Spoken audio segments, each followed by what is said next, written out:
For weeks, the cameras on Nancy Guthrie's property worked perfectly. Motion triggered. Images captured. Routine after routine, documented without fail. And then, on the one night that mattered most, complete silence. Not a single frame. Not one motion trigger. The system that had been faithfully recording for weeks went completely dark. No explanation. No technical fault announced. Just silence. And that silence may be the loudest clue in this entire case. If you've been following this case, you know the basic outline. But for those just joining, here is what we know. Nancy Guthrie was last seen on the evening of January 31st. Her son-in-law, Tommaso Chione, dropped her off at her home at approximately 9:48 p.m. She walked inside. The door closed behind her. And that was it. The next morning, February 1st, Nancy failed to appear for a virtual church service. Those who knew her understood immediately this was not like her. A missing persons report was filed, and within a short period of time, the FBI was involved. A joint task force was formed.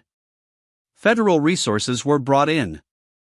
And a case that began in a quiet, affluent neighborhood in Catalina Foothills, Tucson, Arizona, became a national story almost overnight. Weeks passed. Then more weeks. And as of mid-March, no arrest had been made. No person of interest had been publicly named. The investigation remained active, but publicly, it remained largely silent. What we are going to examine today is not the obvious. It is not the names already circulating. It is something hiding in plain sight. Something that may have been missed from the very beginning.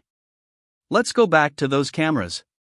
ABC News was the first to report that the FBI had recovered thumbnail images from the motion-activated surveillance system on Nancy Guthrie's property. That reporting was later confirmed by CBS News. The footage spans several weeks leading up to February 1st, landscapers at work. Pool maintenance crews passing through.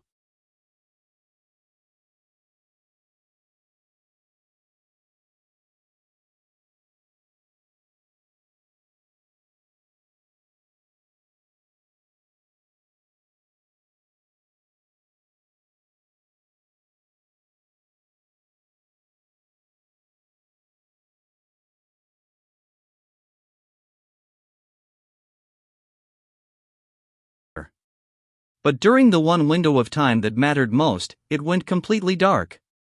Sources familiar with the investigation described this with a single carefully chosen word. Odd. Not explained. Not clarified. Just odd. And that word should stay with you, because in an investigation this serious, when federal sources describe something as odd and then say nothing more, that silence is intentional. So how does a functioning camera system simply stop working? One theory has been quietly circulating within this investigation, and it is not speculation anymore. It has become a recognized element of the case. A Wi-Fi jammer. A device capable of disrupting wireless signals across a localized area.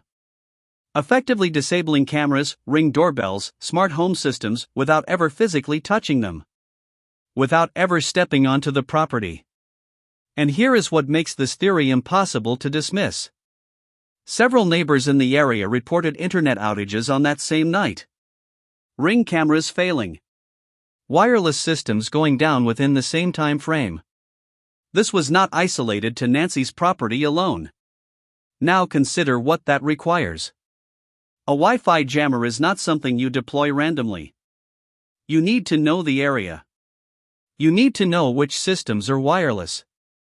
You need to understand the coverage radius. And most critically, you need to know exactly where those cameras are placed. That level of precision does not come from chance. It comes from knowledge. Detailed, specific, acquired knowledge. And that brings us to the next question: who had that knowledge? Here is something that rarely gets discussed in coverage of this case. Nancy Guthrie's cameras only showed what happened on Nancy Guthrie's property. That sounds obvious. But think about what it actually means. Anything beyond that frame, just outside the reach of those lenses, is completely invisible. A landscaper working 3 houses down. A construction crew on the next street. Someone sitting in a parked work truck, quietly watching movement for an extended period of time.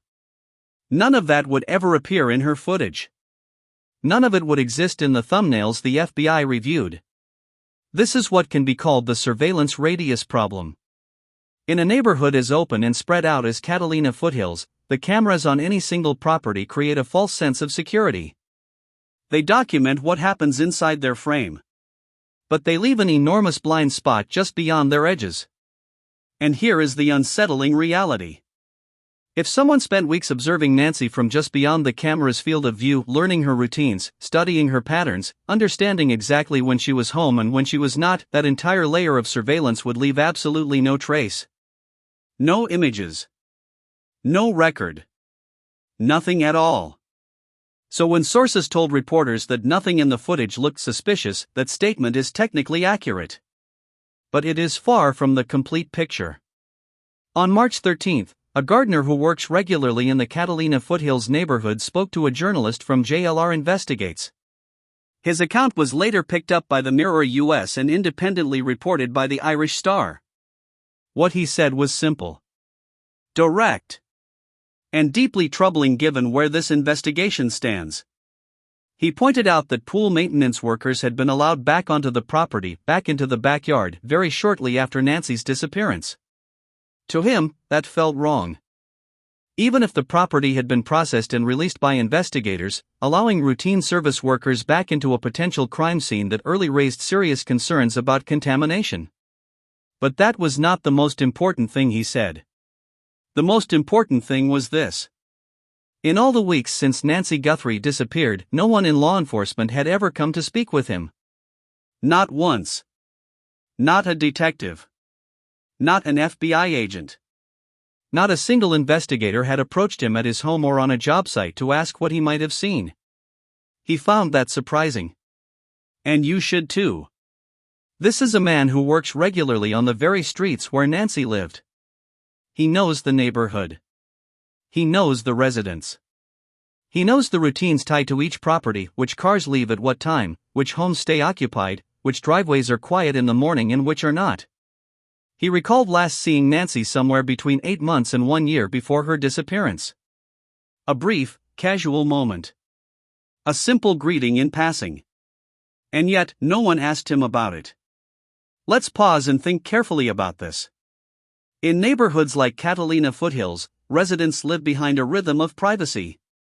They travel often. They work from home. They rely on others to maintain their properties.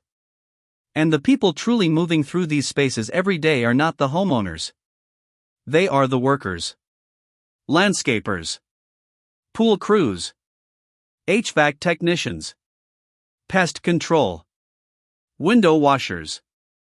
Construction laborers. Delivery drivers. Security system installers. These individuals pass through streets, yards, side gates, and back entrances with a consistency so routine that they become almost invisible. And that invisibility works both ways. While residents may not notice them, these workers notice everything. They see where cameras are placed and where they are not. They know which driveways empty out at the same time each morning. They know which houses stay occupied and which go quiet. They hear schedules directly from residents, often without a second thought. In criminology, this is referred to as ambient surveillance. A passive, unintentional awareness that builds simply from being present over time. And in a case like Nancy Guthrie's, where whoever was responsible appeared to understand her routine, her home, and her timing with precision, that concept becomes impossible to ignore. Now let's talk about construction. January in Tucson does not slow anything down. Unlike colder regions, there is no weather pause. Construction continues. Landscaping crews keep working. Outdoor labor runs at full pace. Which means that in the weeks before Nancy disappeared, the neighborhood was not quieter than usual. It was active. Normal. Full of movement and workers and trucks parked along streets without anyone giving them a second glance. Building permit records in Tucson are public documents. Every active construction project should be documented. Every contractor who pulled a permit can be identified. Every licensed crew operating in that area during that time exists somewhere on paper. In theory, it is all traceable. Which means investigators could map every job site within a certain radius of Nancy's home. And from there, identify every worker who had a legitimate reason to be present in that neighborhood throughout January and the first days of February. But has that been done? Based on what the gardener told JLR Investigates, that he had never been approached, it raises a serious concern that this canvass may not have been as thorough as it needed to be. And here is the layer that makes this even more complicated. In the wider Tucson region, there is a sizable informal labor network. Day laborers. Unregistered crews. Workers moving between jobs without formal records. Many of them, for entirely understandable reasons, may hesitate to come forward or engage with federal authorities. Traditional investigative methods: checking permits, contacting licensed contractors, reviewing official employment records, only capture the documented workforce. Those working off the books, paid in cash, without fixed employers or stable contact information, they do not appear in those systems.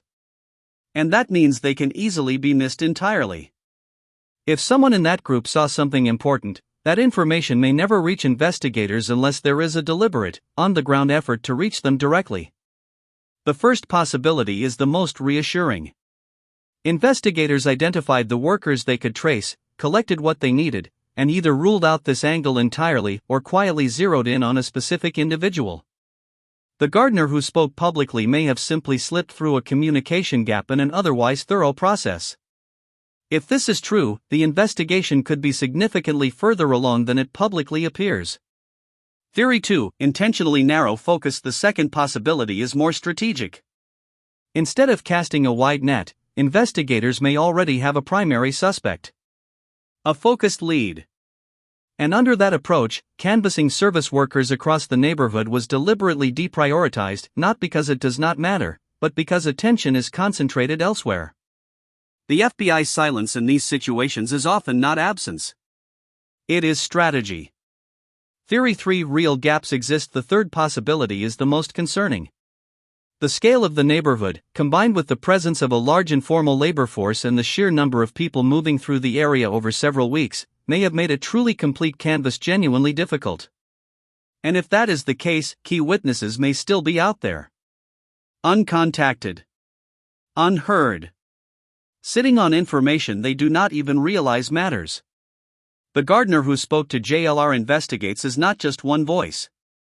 He represents an entire category of people: workers, laborers, service crews, who move through affluent neighborhoods every single day. Who see everything. Who remember patterns. Who notice when something changes.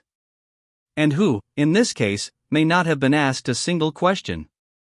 More than 6 weeks after Nancy Guthrie disappeared, the investigation remains active. Federal involvement signals the seriousness of what is happening behind the scenes. But publicly, no arrest, no named suspect, no clear answers. What we are left with is a case that may hinge not on dramatic forensic breakthroughs, but on the quiet observations of ordinary people who were simply doing their jobs. People who were there. Who were present. Who were watching even without meaning to. The real question now is whether investigators have truly spoken to all of them. Because if even one gardener went 6 weeks without being contacted, how many others like him are still waiting to be asked?